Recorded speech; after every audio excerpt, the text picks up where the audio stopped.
Shalom. దేవుని పరిశుద్ధ నామానికే మహిమ ఘనత ప్రభావములు కలుగునుగాక. మన ప్రభువును రక్షకుడైన యేసుక్రీస్తు యెహోవా మెస్సీయ నామములో ఆత్మీయులైన దేవుని బిడ్డలైన మీ అందరికీ నా హృదయపూర్వక వందనాలు, ఉదయకాలపు శుభాలు తెలియజేస్తున్నాను.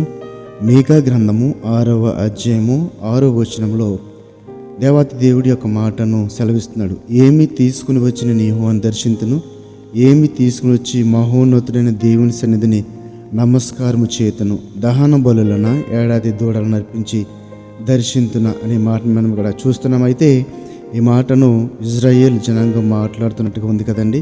వారు తమ పక్షంగా వాదించుకోవడానికి అంటే కొన్ని ప్రశ్నలు మాత్రం దొరికాయి. దేవునికి నిజంగా ఏమి కావాలో నాకు తెలియదని మాట్లాడుతున్నట్లుగా ఉంది. అయితే ఆ మొట్టమొదటి ప్రశ్నను మనం పరిగణనలోకి తీసుకుంటే గనక, ఏమి తీసుకుని వచ్చిన యెహోవాను దర్శింతును అనే మాటకు ఆ యొక్క సమాధానం మనము 8వ వచనంలో చూస్తున్నాం. అయితే దేవునికి అంగీకారం కానీ ఆ యొక్క అర్పణలు కూడా కొన్ని 7వ వచనంలో చూస్తున్నాం.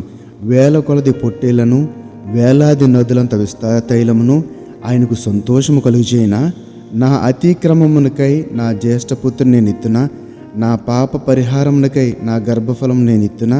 కానీ ఇవేమీ కూడా దేవునికి అంగీకారం కాదు కదండి. మరి దేవునికి ఏవి అంగీకారం అంటే ఆ 8వ వచనంలో చూస్తున్నాము. దేనికి జవాబు అంటే ఇది, ఏమి తీసుకుని వచ్చిన యెహోవాను దర్శింతునంటే, మనుష్యుడా ఏది ఉత్తమమో అది నీకు తెలియజేయబడి ఉన్నది. అది ఏంటంటే న్యాయముగా నడుచుకుంటయు, కనికరమును ప్రేమించుటయు, దీన మనసు కలిగి నీ దేవుని ఎదుట ప్రవర్తించుటయు, ఇంతే కదా యెహోవా నిన్ను అడుగుచున్నాడు. ఇంతే కదా యెహోవా నిన్ను అడుగుచున్నాడు. ఏమడుగుచున్నాడండి? ఏది ఉత్తమం అది నీకు తెలియజేయబడినది. న్యాయముగా నడుచుకుంటా మొట్టమొదటి, కనికరమును ప్రేమించుట, దీన మనసు కలిగి ఉండుట, నీ దేవుని ఎదుట ప్రవర్తించుట. ఇవన్నీ కలిగి ఏంటంటే న్యాయముగా నడుచుకుంటాం, కనికరమును ప్రేమించడం, దీన మనసు కలిగి ఉంటాం. ఇవన్నీ కలిగి దేవుని ఎదుట ప్రవర్తించుట అంటే మన ప్రవర్తనలో ఈ గుణాలన్నీ కూడా కనిపించాలి. ఈ గుణాలతో నీ ప్రవర్తన వేరే రకంగా ఉంటుంది. లోకంలో మనుషులు జీవించినట్టు కాకుండా, శరీరేచ్ఛలను కలిగిన వారు జీవిస్తున్నట్టు కాకుండా, ఆత్మపూర్ణులుగా జీవించే వారిగా అంటే దేవుని బిడ్డలుగా, దేవుని వారసులుగా వారికి ఎటువంటి గుణగణాలు ఉండాలో అటువంటి నీలో ఉన్నందున నీవు పరిపూర్ణంగా దేవుని బిడ్డవే, దేవుని వారసుడివి. కాబట్టి ఎంత చక్కని మాటలు చూడండి ప్రియులారా. న్యాయముగా నడుచుకుంటా, కనికరమును ప్రేమించుట, దీన మనసు కలిగి ప్రవర్తించుట. కాబట్టి ఆ దేశంలో ప్రతి ఒక్కరితో మీకా దేవుని పక్షంగా మాట్లాడుతున్నట్లుగా ఈ యొక్క వచనం మనకు కనిపిస్తుంది చూడండి. నీకు తెలియజేశాడు అని చెబుతూనే దేవునికి ఇష్టమైనదేదో ఆ యొక్క దేవుని బిడ్డలకు ఆ తెలియలేని పక్షంలో తెలియజేస్తున్నాడు. కాబట్టి అంటే వారు ఎలా ప్రవర్తించాలో ఆయన వారికి చాలాసార్లు చెప్పాడు కదండి తండ్రి దేవుడు.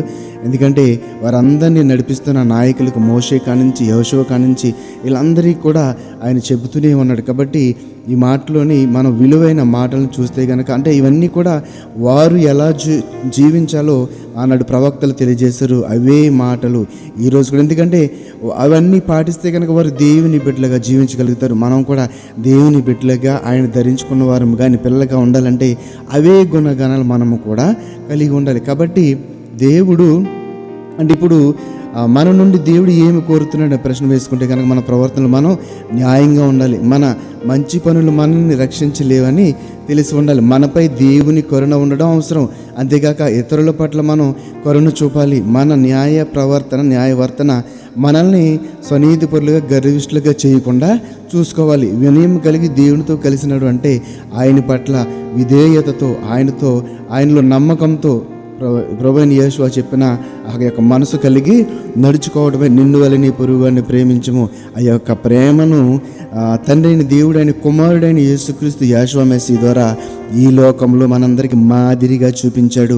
కేవలం ఆ ప్రేమ కోసమే, ఆ ప్రేమను మనకు పరిచయం చేయడం కోసమే, దేవుని ప్రేమ కలిగిన వారు ఎలా ఉంటారో, దేవుని ప్రేమ కలిగిన వారు ఎలా ఉండాలో ఆయన ఈ లోకాన్ని కుమారునైన యేషువాను పంపించి మనకి ఆ యొక్క ప్రేమను రుచి చూపించాడు.